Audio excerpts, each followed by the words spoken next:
오늘 말씀을 나누게 될 말씀은 마가복음 5장 21절에서 43절입니다. 아까 말씀을 읽는 중에 인터넷이 끊겼는데 개인적으로 온라인으로 예배하시는 분들은 하나님 말씀을 펴놓고 함께 예배드렸으면 좋겠습니다. 제가 북가주에서 목회를 할 때 같은 노예에서 함께 동역을 했던 목사님 가정이 있었습니다. 아들이 하나밖에 없는 걸로 알고 있었고 대충 그때 나이가 이제 대학에 들어갈 나이쯤 되었다고 하는 것만 알고 있었고 깊은 개인적인 대화를 나누지 못한 사이였는데 어느 날 우연치 않은 기회에 그 목사님 사모님과 그리고 제 아내가 대화를 개인적으로 나누게 될 일이 생겼습니다. 제 아내가 그 아들 하나 있는 아들이 대학 들어갈 나이가 됐다고 생각을 하고 사모님, 제 아들 대학 갈 나이가 된 걸로 아는데 올해 어느 대학에 들어갔습니까? 라고 그렇게 물었습니다. 그랬더니 그 사모님이 미소를 지으면서 사모님, 실은 제 아들은 18살인데 아직까지도 귀저귀를 차고 삽니다. 그렇게 이야기를 하시면서 태어나면서 지금까지 그렇게 살았고 몸은 18살이지만 정신 연령은 2살 정도밖에 되지 않습니다 라는 아픈 이야기를 하셨습니다. 아내는 그 사모님의 하나밖에 없는 아들의 아픈 이야기를 듣고 그날 많이 울었습니다. 자녀가 시간이 흘렀는데도 몸과 마음이 자라지 못하면 부모의 마음은 정말 아프겠죠.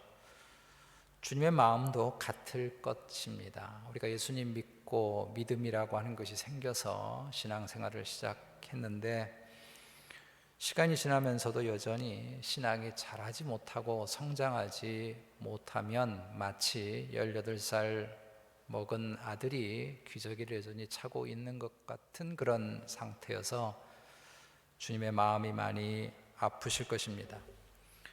성숙한 믿음으로 다른 이들을 세워가는 믿음으로 제자다운 믿음으로 주님은 성장하기를 원하고 또 우리는 그렇게 자라가기를 열망해야 할 것입니다. 오늘 말씀에 등장하는 두 이적 사건은 이런 믿음에 관한 말씀입니다. 두 말씀이 사건이 중첩이 되어 있는데 하나는 회당장 야이로의 집으로 가는 중에 또 하나는 12의 혈루증을 앓았던 여인의 이야기가 중첩되어 있습니다. 주님이 이 사건을 중첩하도록 두신 것은 우리에게 믿음이 성장하고 성숙해 가기를 원하셨기 때문에 그런 것입니다. 전에도 말씀드렸지만 지금 우리는 4가지 이적이 함께 모여 있는 마가복음의 말씀을 나누고 있습니다. 이 4이적의 가장 큰 주제는 예수 그리스도가 누구이신가 하는 것입니다. 그리고 이 예수님에 대해서 우리가 어떤 믿음을 가지고 있어야 할 것인가, 이것이 이 4이적의 굉장히 중요한 주제입니다. 풍랑이 이는 갈릴리 바다를 잠잠케 하시는 주님은 하늘과 땅의 모든 권세를 가지셨던 분이라고 하는 것을 보여주고 자연 만물을 창조하신 주님이 능히 자연의 모든 것들을 주장하시고 이끄시는 주권자이심을 보여주셨습니다. 그래서 풍랑을 잠잠케 하신 주님을 두고 사람들이 그가 누구이기에 바람과 바다도 순종하는가라고 놀랐습니다. 지난주에 말씀을 나누었던 것인데 거라사 이방인 지역에 군대 귀신 들린 사람을 고치신 것은 주님은 보이는 세상뿐만 아니라 보이지 않는 영적인 세상에서도 주권자이심을 보여주신 것입니다. 아무리 대단한 악한 영이 사로잡고 있다 할지라도 주님은 말씀 한마디에 그를 회복시킬 수 있음을 보여주십니다. 그런데 중요한 것은 우리에게 이런 주님을 믿고 따르는 믿음이 있느냐는 것입니다. 그리고 그 믿음이 날마다 성장하고 성숙해 가느냐 하는 것입니다. 오늘 이 두 이적을 통해서 성숙한 믿음이라고 하는 것이 어떤 것인가를 우리가 한번 생각해보고 그 믿음으로 자라가기 위해서 우리가 더욱더 갈망하기를 원합니다.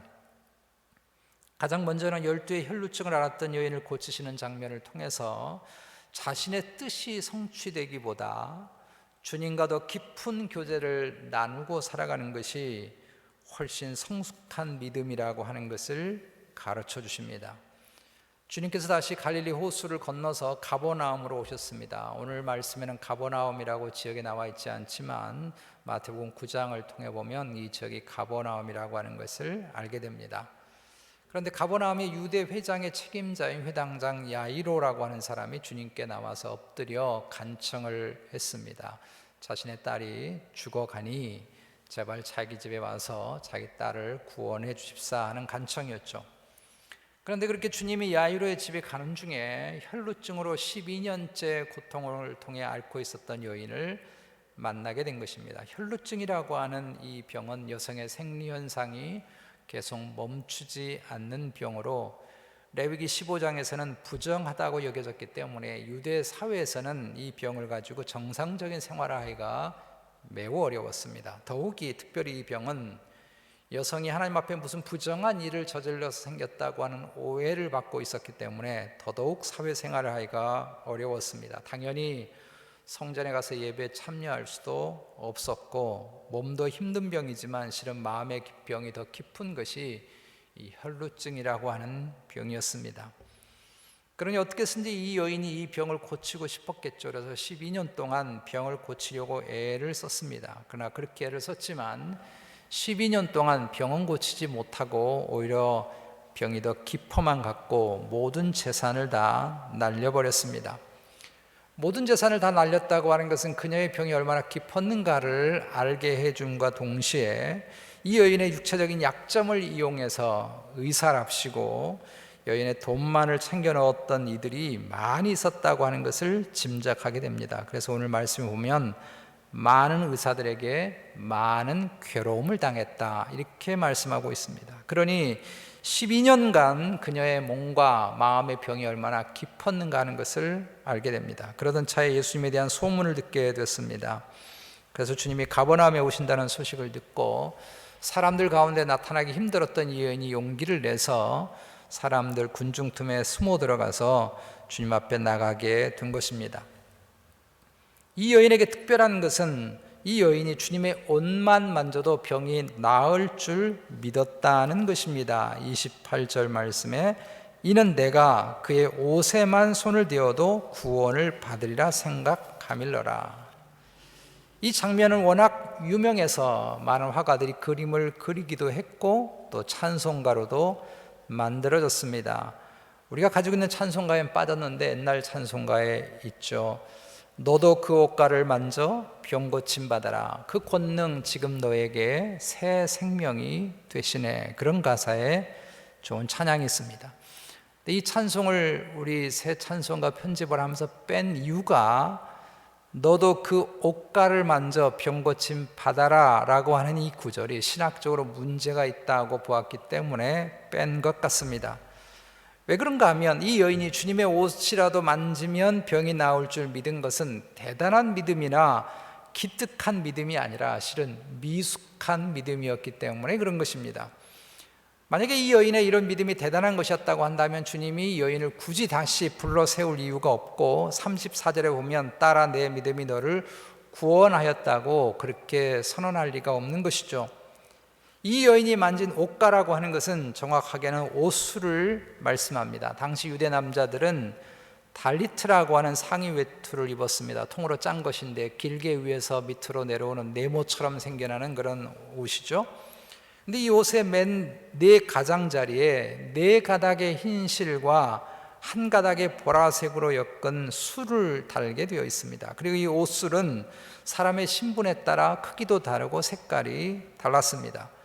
그러니까 주님은 당시 사회에서는 랍비라고 하는 신분으로 있었기 때문에 주님 분명히 랍비의 옷술을 단 그런 표시를 한 옷을 입고 계셨을 것입니다. 이 여인이 만진 것이 그 옷술인 것이죠. 왜냐하면 당시 사람들은 이 옷술이 그 사람의 신분과 능력을 나타낸다고 여겼기 때문에 그런 것입니다. 그러니까 이 여인이 주님의 능력이 이 옷술에 달려있다고 믿었던 것입니다. 내가 주님의 옷술만 만져도 예수님의 능력으로 병이 나올 수 있다고 생각한 것은 다분히 미신적인 것입니다. 그런데 실은 오늘 말씀에 보면 이런 미신적인 표현이 기록되어 있습니다. 29절과 30절 말씀을 보시면 이에 그의 혈루 근원이 곧 마름에 병이 나은 줄을 몸에 깨달으니라. 예수께서 그 능력이 자기에게서 나간 줄을 곧 스스로 아시고 이렇게 되어져 있습니다. 정말 이 여인이 믿은 대로, 그리고 그 당시 사람들이 미신적인 생각을 하는 바대로 정말 주님의 능력이 옷수를 만질 때 빠져나간 것일까요? 그래서 예수님이 나는 허락도 안 했는데 내 능력을 누가 빼앗아 갔나 굉장히 기분이 나빠가지고 누가 내 옷을 함부로 만졌느냐라고 주님이 말씀하신 것일까요? 주님이 이 여인이 특별한 마음으로 주님의 옷을 만졌다고 하는 것을 모를 리 없습니다. 주님은 이 여인이 다가올 때부터 어떤 마음이고 어떤 상태라고 하는 걸 주님이 다 아셨겠죠. 그래서 주님은 이 여인이 미신적인 생각으로 만졌다 할지라도 그 미숙한 믿음도 받아주시고 은혜를 베풀어 주신 것입니다. 그래서 유대 성경학자이기도 한 알프레드 에더스하임이라고 하는 분은 오늘 30절 말씀을 이렇게 표현했습니다. 그 능력이 주님에게서 나간 줄을 주님이 의식하심과 동시에 그렇게 되기를 원하셨다라고 설명했습니다. 그러므로 주님의 옷술 자체의 능력이 흘러간 것이 아니라 주님이 이 여인이 옷술을 만질 때 그 마음을 받아주시고 허락을 하셨다는 것입니다. 이 여인이 믿었던 것처럼 정말 주님의 옷술에 주님의 능력이 붙어 있는 것이 아니라는 것입니다. 주님의 옷술이 주님의 능력이 흘러가는 통로가 아닌 것입니다. 능력은 주님 자신에게 있는 것이지 주님의 옷에 있지 않습니다. 오래된 영화 중에서 성의라고 하는 영화가 있습니다. 요한복음 19장에 보면 예수님께서 십자가에 달리실 때 자신의 옷을 로마 군병들이 서로 가져가려고 제비를 뽑다가 어떤 사람이 그 차지하게 되는 그런 내용이 있습니다. 이것을 바탕으로 만들어진 영화가 성의, 거룩한 옷이라고 하는 영화인데요. 이 성의를 가진 주인공은 나중에 예수님을 믿게 되었고 순교까지 하게 되었다고 하는 상상의 이야기를 영화로 만든 것입니다. 근데 그 영화에서 주님의 옷은 놀라운 능력을 발휘하게 돼서 그 옷을 만지는 사람들마다 마음의 평안을 누리게 되고 그 옷에 손을 대는 사람들마다 병이 낫게 된다고 하는 그런 이야기가 그 영화 속에 있습니다. 다분히 미신적인 것입니다. 말도 안 되는 이야기입니다. 이런 미신적인 이야기는 사도 바울에게서도 있습니다. 사도행전 19장 12절 말씀을 보면 사람들이 사도 바울의 손수건이나 앞치마를 가져다가 병든 사람에게 얹으면 그 병이 나았고 심지어 악한 귀신도 떠났다고 말씀하고 있습니다. 바울의 물건에 영적인 능력이 있던 걸까요? 그러나 사도행전 19장 11절 말씀을 보면 바울의 손수건이나 앞치마에 그런 능력이 붙어서 일어난 것이 아니라 사실은 오직 하나님이 그렇게 역사하셨기 때문이라고 말씀하고 있습니다. 오늘 말씀처럼 옷가라도 만지면 나을 것이라고 믿는 그 연약한 믿음에 주님이 응답해 주셨기 때문에 나은 것이지 주님의 옷술 자체에, 주님이 입고 있는 옷 자체에 그런 능력이 있어서 병이 나은 것이 아니라는 것입니다. 그래서 주님은 이 여인의 미숙한 믿음을 성숙한 믿음으로 이끌어 가기를 원해서 사람들 틈에 있는 이 여인을 불러내신 것입니다. 이 여인과 대면한 것이죠. 지금도 우리가 살아가는 이 신앙생활 속에는, 그리고 교회 공동체 하는 많은 미신적인 요소들이 많습니다. 이런 얘기 하려면 할 얘기가 정말 많겠지만 제가 일전에 어느 성도가 자필 성경을 쓴 것을 간증하는 것을 들은 적이 있습니다. 성경 전체를 자신의 글로 다 쓴다고 하는 것은 정말 큰 정성이고 좋은 것이라고 생각합니다. 한 걸음 더 나아가서 성경을 자필로 쓰는 것으로 인해서 자신의 병이 나았고 자기 아들이 좋은 직장에 되었다고 간증하는 것을 들었습니다. 이런 류의 간증은 정말 많습니다. 성경을 자필로 다 쓰는 것은 분명히 우리에게 영적인 유익을 가져다 주며 분명합니다. 여러분 기회가 되시면 할 수 있으면 하면 좋겠어요. 그러나 더 중요한 것이 있다면 실은 그 말씀대로 사는 것이 아니겠습니까? 내가 내 글로 성경 66권을 한 자도 빼지 않고 틀리지 않고 다 썼다고 하는 것이 내가 대단한, 내 스스로가 대단한 사람이라고 착각을 한다든지 그 자체가 능력이 돼서 내게 무엇인가 하나님이 주실 것이라고 생각한다면 그건 다분히 미숙하고 미신적인 신앙인 것입니다. 그래서 주님은 이 여인을 대면하신 것입니다. 여전히 이런 미숙하고 미신적인 신앙에서 벗어나게 하기 위해서 주님이 이 여인을 대면하셨습니다. 지난번에 풍랑이 있는 바다를 잠잠케 하시는 이적을 통해서 말씀을 나누면서 주님께서는 바다를 잠잠케 하는 것이 아무것도 아니라는 말씀을 드린 적이 있습니다. 풍랑 중에도 잠을 주무시는 그런 평온함이 주님에게 있는 것이죠. 어떤 파도가 주님을 감히 덮칠 수 있겠습니까? 마찬가지로 12년 동안 어떤 의사도 해결하지 못하고 모든 재산을 다 날려버린 이 병, 아무도 고칠 수 없다고 생각하는 것은 주님에게는 간단한 것입니다. 주님이 하시겠다고 하면 옷수를 만지는 것뿐만 아니라 가버나움의 백부장의 하인을 고치실 때 말씀만으로도 그 하인을 고치신 것처럼 주님은 능히 하실 수 있는 것입니다. 그런데 주님이 이 여인을 다시 불러 세운 것은 병을 고치는 것이 아닌 더 중요한 것을 이 여인에게 주시기 위해서 이 여인을 불러 세우셨습니다. 그건 뭔가 하면 주님을 대면하는 것입니다. 주님을 만나는 것입니다. 주님과 함께하는 삶을 살도록 이끄는 것입니다. 그래서 34절에 평안히 가라 내 병에서 놓여 건강할지어다라고 말씀하신 것은 주님과 함께 살아가는 더 중요한 건강함을 주님께서 축복하신 것입니다. 그렇게 살기를 축복하신 것입니다. 이미 병이 다 나았는데 건강할지어다 라고 축복하는 건 말이 안 맞지 않습니까? 그러므로 이 뒤에 있는 건강할지어다고 하는 것은 그 여인의 홀 라이프, 모든 삶을 주님께서 복 주신 것이죠. 그러므로 주님이 이 여인을 불러서 그녀의 사정을 들어주시고 그녀에게 다시 회복의 복을 내리신 것은 이런 미신적인 신앙에서 벗어나서 성숙한 믿음에 서기를 원하셨기 때문에 그런 것입니다. 그럼 도대체 성숙한 믿음이란 무엇일까요? 그것은 내가 병이 나아서 기쁜 것이 아니라 주님과 함께하는 삶에 너무 기쁘다고 받아들이고 그것을 갈망하는 것이 성숙한 믿음인 줄로 믿습니다. 우리는 33절에서 이 여인이 주님과 많은 대화를 주고받았다고 하는 것을 알게 됩니다. 주님과 인격적인 교제를 나누게 됐다는 것이죠. 그녀는 이런 과정 속에서 주님의 능력이 그 옷에 있는 것이 아니라 주님 자체에 있다고 하는 것을 배우게 되었을 것입니다. 그리고 그녀가 온전하게 된 것은 그 옷을 만졌기 때문이 아니라 주님을 향한 믿음 때문임을 배우게 되었고, 그 믿음이라고 하는 것은 주님과 인격적이고 실제적인 삶에서 더욱 주님과 깊이 있게 교제를 나누는 것임을 배우게 되는 것입니다.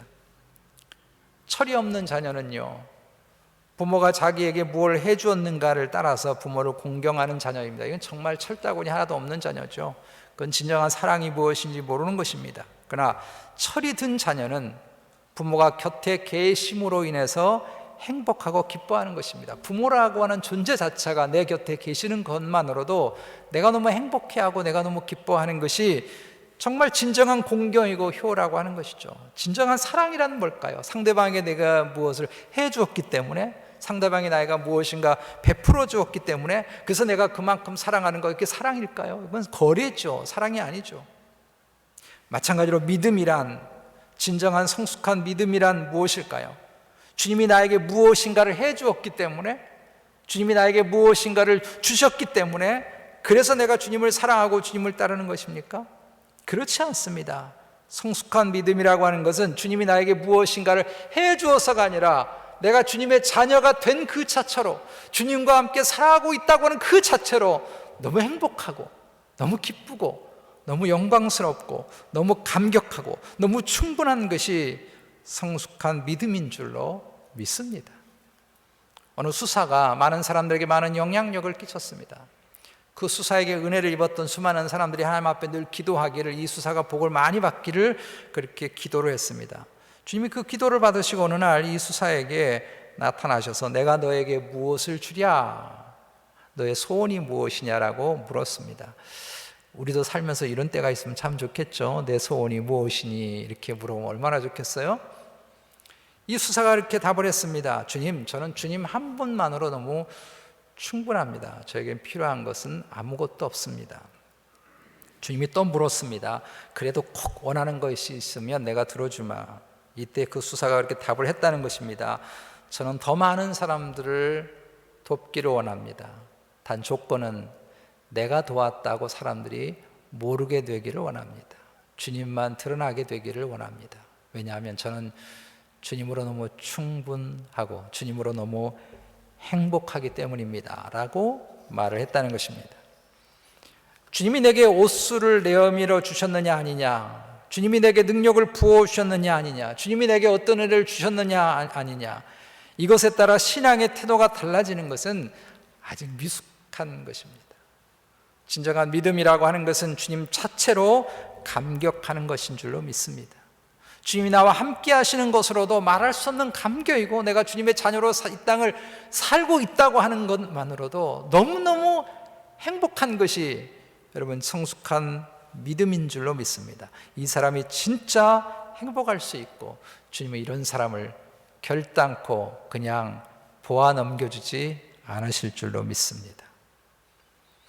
두 번째로 또 하나 성숙한 믿음은 어떤 상황이 되어도 계속해서 주님을 신뢰하는 것입니다.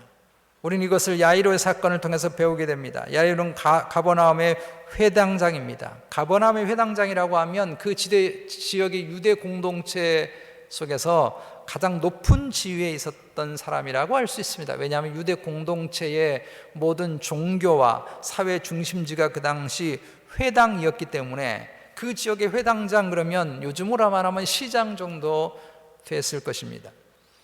이런 사람이 나사렛 출신의 젊은 예수님에게 달려와서 발 아래 엎드려서 자신의 딸을 살려달라고 비는 것을 보면 그가 얼마나 절박한 상황 가운데 있었는가 하는 것을 알게 됩니다. 가버나움은 우리가 그동안 마가복음 말씀을 계속해서 묵상하고 주일에 나누고 있습니다만은 예수님의 사역의 중심지입니다. 본거지입니다. 베이스 캠프예요. 그렇다면 가버나움의 회당장이니 예수님을 만나려고 생각했다면 벌써 만났겠죠. 그런데 야이로는 그전에는 예수님을 전혀 찾지 않았습니다. 가버나움의 회당장의 위치에서 굳이 예수님을 찾아갈 이유가 없다고 여겼는지도 모르겠습니다. 그런데 이런 회당장이 주님이 가버나움으로 돌아오자마자 쫓아가서 이 높으신 양반이 주님의 발 앞에 딱 엎드려서 제발 자신의 소원을 들어달라고 구하는 것은 정말 지역신문에 날만한 사건이고, 그가 얼마나 급했는가 하는 것을 말해주기도 합니다. 딸이 죽게 생겼으니까 결국은 예수님을 찾아온 것입니다. 주님이 이런 모든 상황을 잘 알고 계셨습니다.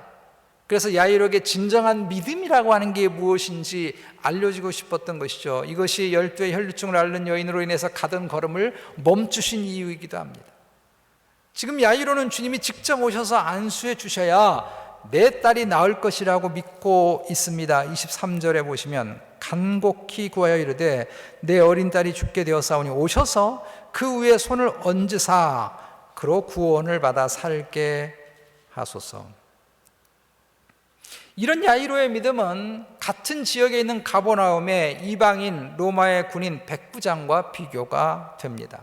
마태복음 8장을 읽어보면 이 두 사람은 같은 지역에 같은 시대 속에 살고 있었다고 하는 것을 알게 됩니다. 한 사람은 유대 사회에서 가장 높은 자리에 있었던 사람이고, 한 사람은 이방인으로 그렇게 가버나움의 로마 주둔군의 책임자로 있었던 사람입니다. 이 둘의 믿음은 확실하게 차이가 납니다.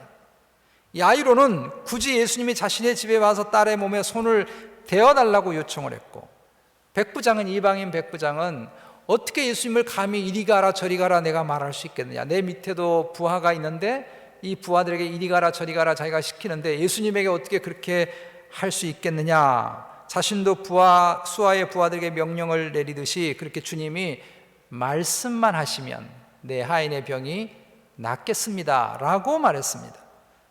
오히려 가버나움의 이방인이 회당장 야이로보다 훨씬 좋은 믿음을 가지고 있다고 하는 것을 보게 되죠. 오죽하면 주님이 내가 이스라엘의 이곳저곳을 다 다녀보았는데 이만한 믿음을 본 적이 없다라고 하셨겠습니까?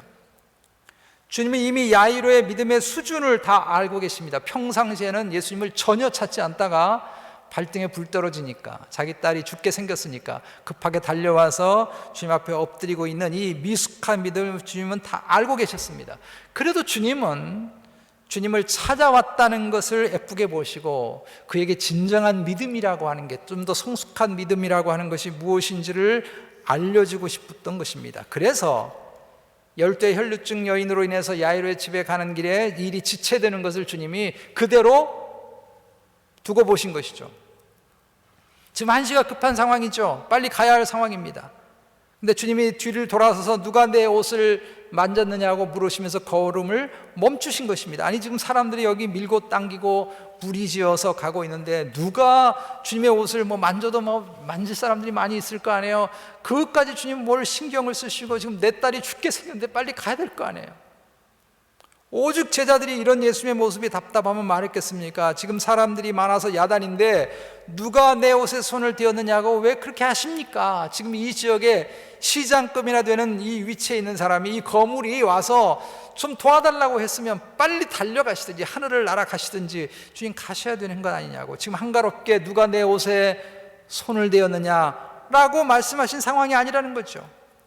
오죽 이 상황이 답답하면 제자들이 그렇게 말을 했겠습니까? 근데 주님은 이 여인과 많은 대화를 나누고 계십니다. 33절에 보시면 모든 사실을 다 아뢰었고라고 되어 있습니다. 이 여인이요 12년 동안 얼마나 많이 아팠겠어요. 마음 아픈 일이 얼마나 많았겠으며 마음의 상처가 얼마나 많았겠어요. 그 모든 걸 다 주님 앞에 지금 고하고 있는 것입니다. 여러분이 야이로라면 어떤 생각이 들겠습니까? 지금 내 딸은 죽어가고 있어요. 숨이 껄떡껄떡 넘어가고 있어요. 딸이 죽기 전에 지금 야이로가 숨이 넘어갈 죽을 지경입니다.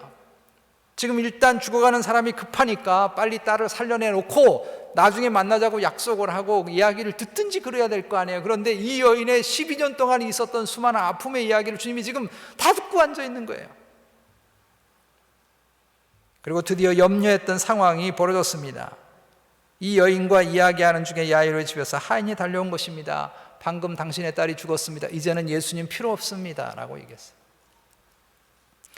주님은 야이로에게 무엇이 진정한 믿음, 무엇이 성숙한 믿음이라고 가르치려고 하는 것일까요? 그것은 어떤 상황이 되었든지 설령 지금 지체되고 있는 일이 있다 할지라도 나는 지금 빨리 달려가고 싶은데 주님이 계속해서 걸음을 멈추고 있는 일이 있다 할지라도, 아니 더 나아가서 내가 그렇게 소원하고 바라고 원하는 일들이 무너지는 한이 있더라도 끝까지 주님을 붙잡고 가는 것, 끝까지 주님을 신뢰하고 가는 것이 성숙한 믿음이라고 가르쳐 주시는 것입니다.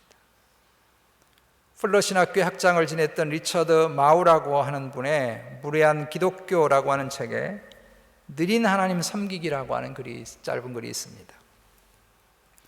복음주의 근본주의자들 신학자들과 가톨릭 신학자들 사이에 창조론에 대한 논쟁을 벌인 일이 있었다는 것입니다.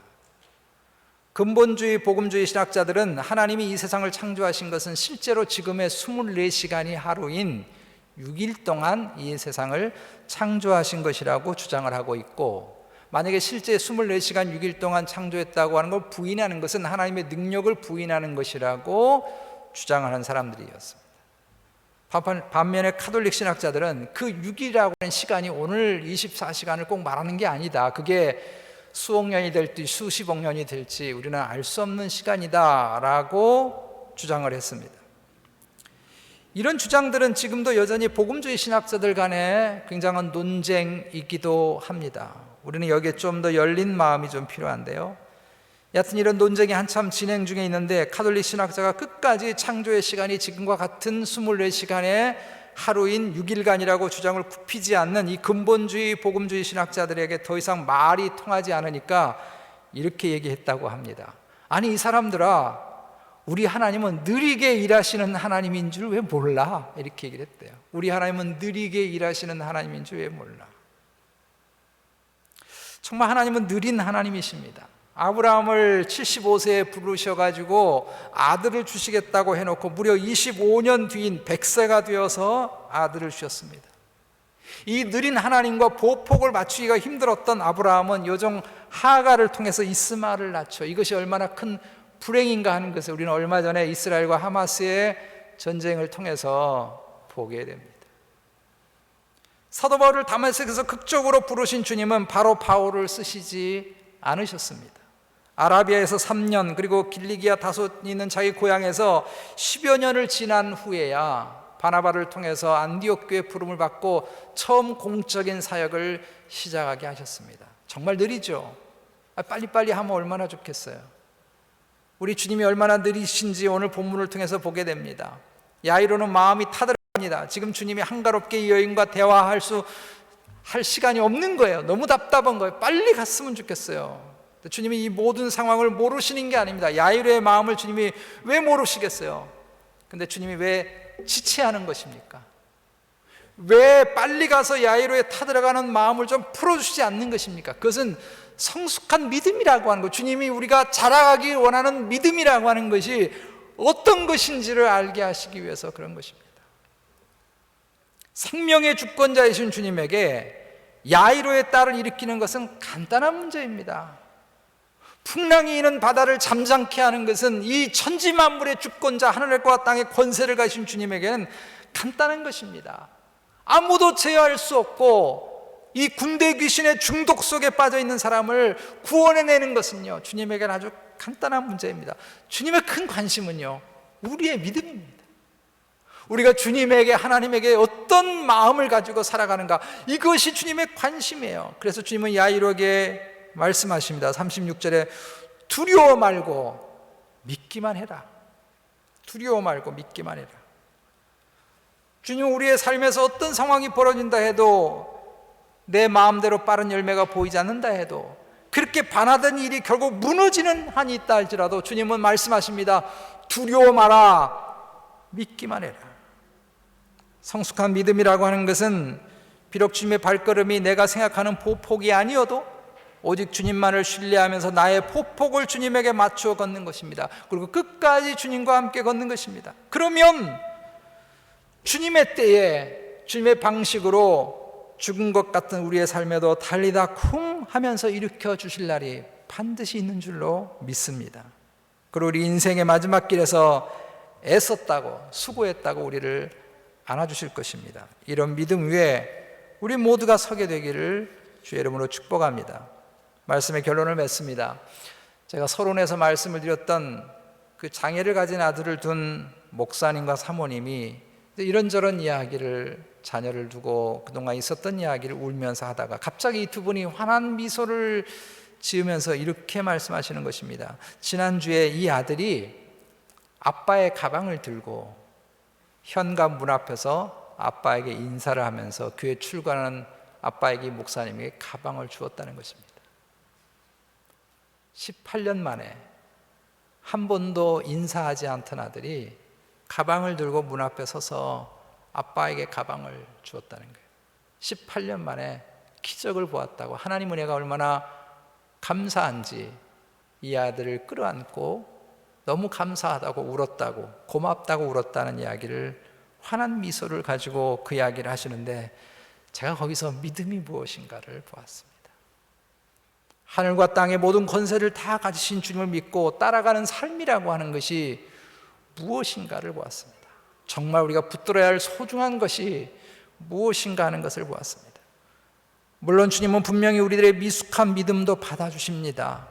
오늘 본문에 등장하는 혈루증을 앓는 여인처럼, 회당장 야이로처럼 자신의 연약한 믿음도 주님은 긍휼히 여기시고 받아주십니다. 그러나 주님은 우리가 이런 믿음의 연약한 자리에서만 머물러 있기를 원치 않습니다. 옷가를 만지면 주님의 능력이 내게 임할 것이라고 믿는 이런 미신적인 믿음이 아니라, 주님을 인격적으로 만나고 주님의 말씀으로 주님과 함께 호흡하면서 살아서 내가 원하는 나라가 아니라 주님이 원하는 나라에 대해서 감격하고 바라고 소망하기를 주님은 원하시는 것입니다. 또 내 뜻대로 안 되었다고, 자꾸 나의 일이 막힌다고, 실패했다고 주님을 붙드는 것을 포기하는 것이 아니라, 야이로처럼 이제 주님은 필요 없어요 라는 것이 아니라, 어떤 상황에, 무너지는 상황이 내게 있더라도 여전히 주님만을 신뢰하고 두려워하지 않고 주님을 붙드는 그 믿음의 자리에 주님은 서기를 원하시는 것입니다. 그러면 주님은 반드시 주님의 때에, 주님의 방식으로 우리에게 달리다 쿰 하면서 손을 내밀어 일으켜 주실 때가 있는 줄로 믿습니다. 이런 성숙한 믿음으로 자라가는 우리 모두가 되어주시기를 주님의 이름으로 축복합니다. 이 시간 말씀을 기억하면서